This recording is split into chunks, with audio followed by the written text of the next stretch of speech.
Hello and welcome.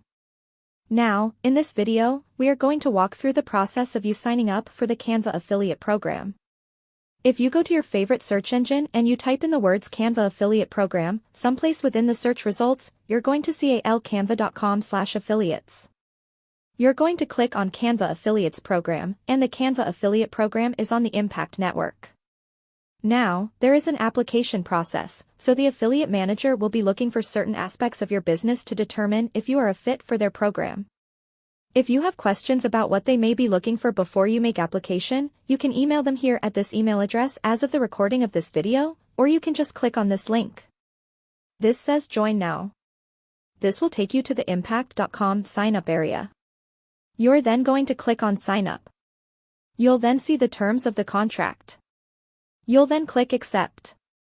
If you already have an account with impact.com, you can sign in with your account. Otherwise, you can sign up with a specific email in order to go through the application process. Now, typically there is a period of time when you're going through the application process that you'll need to wait for the affiliate manager to determine if you are going to be accepted. Once you're accepted, you can then begin promoting Canva. Now, there are other brands and business services that you can apply for if you want to work with the Impact Network to promote more products. Okay, it's with a thanks, and I will see you in another video.